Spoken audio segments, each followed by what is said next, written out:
새롭게 시행되는 법령을 한눈에 쓱 살펴보는 이달의 법령으로 시작해 보도록 하겠습니다. 7월에도 정말 많은 법령들이 새롭게 시행이 되는데요. 첫 번째로 소개할 법령은요. 기후위기 대응을 위한 탄소중립 녹색성장기본법입니다. 자세한 내용을 좀 살펴주시죠. 네, 최근에 급격한 기후변화로 인해 자연재난, 사회재난, 일자리 감소 등 경기 침체를 비롯한 전방위적인 기후위기로 표출되면서 그 강도와 빈도가 지속적으로 증가하는 경향을 보이고 있습니다. 네.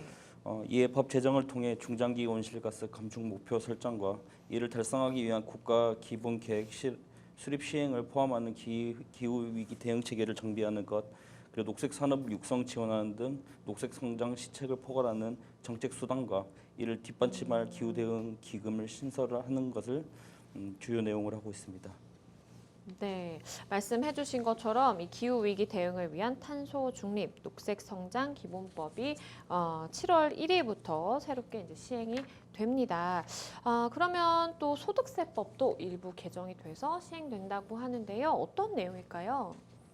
네, 첫 번째로 난임 시술비 등에 대한 세액 공제율을 상향하는 것이 있고, 그다음에 가상 자산 소득에 대한 과세를 2023년 1월 1일부터 1년을 유예하는 것, 그리고 전자계산서 발급을 활성화하기 위하여 전자계산서 발급에 대한 세액 공제를 다시 도입하고, 이 법에 따른 의무의 성실한 이행을 확보할 수 있도록 의무 위반에 대한 가산세를 합리화하는 것, 또 소득세 중간 예납세액을 징수하지 아니하는 기준 금액을 50만 원으로 상향 조정하여 영세 자영업자의 납세 편의를 도모하는 것, 마지막으로 조합원 입주권에 대한 양도소득세 비과세 요건을 정비하며 납세 조합 공제의 한도를 신설하는 등 현행 제도의 운영상 나타나는 미비점을 개선 보완하려는 것입니다. 네, 일단은 뭐 개정되는 내용들을 보니까 세금을 납부해야 되는 납세자의 이제 입장에서 조금은 부담을 완화시킬 수 있을 만한 그런 내용들이 좀 많이 있는 것 같고요. 난임 시술비 등에 대한 세액 공제율을 상향을 하고, 그리고 가상 자산 같은 경우에는 이 소득에 대해서 어떻게 봐야 될 것인가 좀 말이 많았던 것 같은데, 일단은 과세를 2023년 1월 1일부터로 1년을 유예했습니다. 글쎄요, 요즘에 뭐 시장 상황이라든지 아니면 뭐 폭락하는 가상 자산도 사실 많이 등장을 하고 있고, 이런 것들이 좀 반영이 됐을까라는 생각도 조금 들고요. 그리고 그 외에도 납세자들의 부담을 조금은 경감시킬 수 있는 많은 내용들이 좀 포함이 됐다라고 보시면 되겠습니다. 마지막으로 그러면 아동복지법이 일부 개정이 돼서 시행이 된다고 하는데요. 어떤 내용일까요? 요새 아동학대로 인한 중상해, 그래서 사망, 심각한 아동학대 사건이 지속적으로 증가해 오고 있습니다.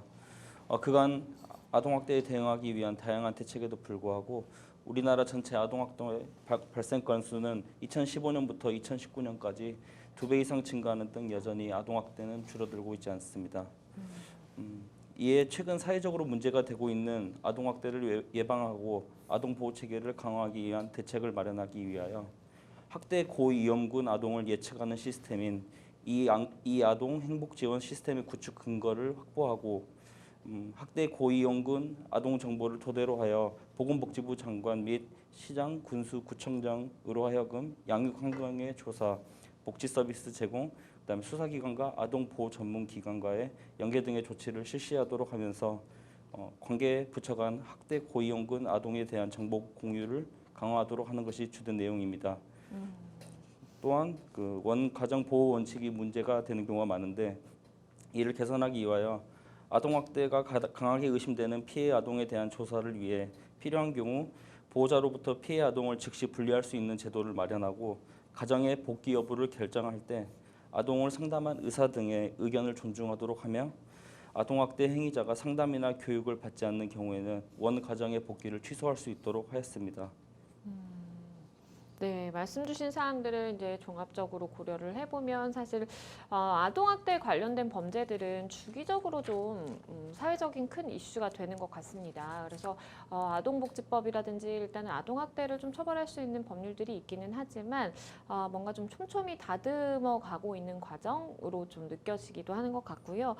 변호사님께서 설명을 해주신 것처럼 2015년부터 2019년 사이에 2배 이상 아동학대 건수가 이제 증가를 했기 때문에 지금 시점에서 바라봤을 때 이거는 좀 법률적으로 조금 더 엄격하게 그 근거들을 좀 마련을 해서 처벌할 수 있도록 뭐 처벌 수위가 사실은 뭐 모든 것을 결정하는 것은 아니지만 그래도 처벌 수위라든지 아니면 아동 학대 범주로 포섭이 되는 그 범주를 좀 늘린다든지 이런 부분들을 우리가 보강을 해 나가다 보면 그래도 아동 학대 범죄율을 좀 낮추는데 큰 도움이 될 수 있지 않을까라는 좀 생각도 해보고요. 그리고 원 가정 복귀 같은 부분 같은 경우에는 사실 복지 그 기관이라든지 아동복지 기관이라든지 아니면 우리가 재판을 할 때 법원에서도 사실은 조금 미묘하게 보는 문제이기도 합니다. 왜냐하면 아동학대 피해자이기도 하지만 어쨌든 부모로부터 피해를 받은 경우에는 그래도 그 부모가 낳은 부모가 친권을 가지는 그 자녀이기 때문에 사실은 복귀의 문제는 굉장히 좀 민감하고 우리가